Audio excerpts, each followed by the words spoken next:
JEE main 2026 January 23 shift 2 chemistry questions analyse ചെയ്യുന്നു.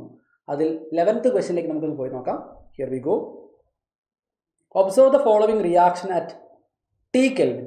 T Kelvin എന്ന് പറഞ്ഞ ടെമ്പറേച്ചർ എത്ര നമുക്കറിയില്ല. ആ ടെമ്പറേച്ചറിനകത്ത് നമ്മളിതാ ഈ രണ്ട് റിയാക്ഷൻസിൻ്റെ റേറ്റ് അനലൈസ് ചെയ്യുകയാണ്. ഓക്കെ, ആദ്യത്തെ റിയാക്ഷൻ എ ഗിവിംഗ് പ്രൊഡക്റ്റ് എന്ന് പറഞ്ഞൊരു റിയാക്ഷനാണ്. രണ്ടാമത്തെ റിയാക്ഷൻ ഇതാ ഈ തന്നിരിക്കുന്ന 5Br minus plus BrO3 minus plus 6H plus 7 giving 3Br2 and 3H2 എന്നുള്ള reaction. Both reaction started at 10 AM. 10 മണിക്കാണ് രണ്ട് റിയാക്ഷൻ സ്റ്റാർട്ട് ചെയ്തത്. The rate of these reactions at 10 AM are same. 10 എന്നുള്ള ടൈം എത്തുമ്പോഴത്തേക്കും രണ്ട് റിയാക്ഷൻ്റെയും rate same ആണ്. The rate of these reactions at 10 are same. Value of delta Br minus by delta T at 10 is 2 into 10 to the power minus 4 mole per liter per minute. The concentration of A at 10 AM is 10 to the power minus 2. Then what is the first order rate constant of reaction 1?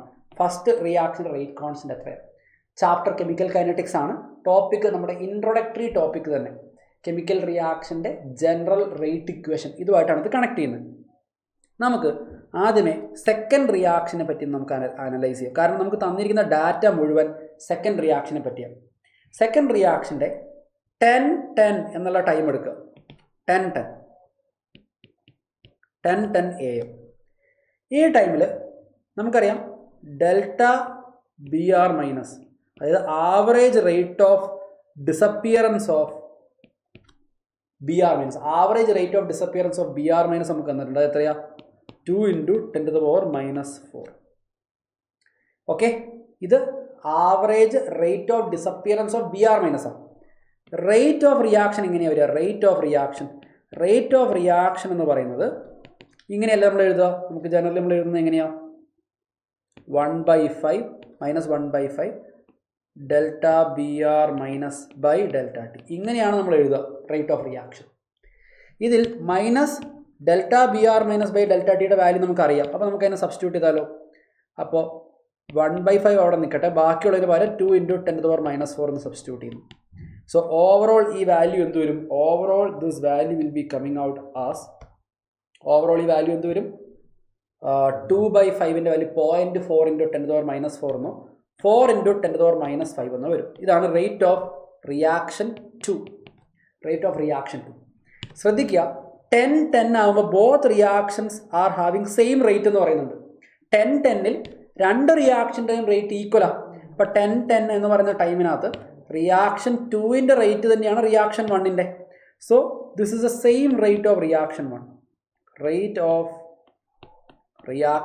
1. ഇനി നമ്മുടെ ചോദ്യത്തിൽ പറയുന്നുണ്ട് ഇതൊരു first order reaction ആണെങ്കിൽ അതിൻ്റെ rate constant എത്രയാണെന്നാണ് ചോദ്യം. അപ്പോൾ ഒരു ഫസ്റ്റ് ഓർഡർ റിയാക്ഷൻ ആണെങ്കിൽ നമ്മൾ എഴുതുന്നത് ഇങ്ങനെയല്ലേ?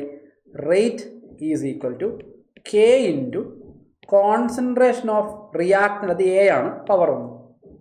ഇവിടെ നിങ്ങൾ നോക്കുക, കെ ആണ് എനിക്ക് കണ്ടുപിടിക്കേണ്ടത്. റേറ്റിൻ്റെ വാല്യൂ എനിക്കറിയാം. റേറ്റിൻ്റെ വാല്യൂ എത്രയാണ്? റേറ്റിൻ്റെ value 4 into 10 to the power minus 5. 4 into 10 to the power minus 5. കെയുടെ വാല്യൂ എനിക്കറിയില്ല, കണ്ടുപിടിക്കണം. കോൺസെൻട്രേഷൻ ഓഫ് എ നോക്കടാ. The concentration of A at 10 AM is 10 to the power minus 2. അപ്പോൾ എയുടെ കോൺസെൻട്രേഷൻ വന്നിട്ടുണ്ട് എത്രയാണ്?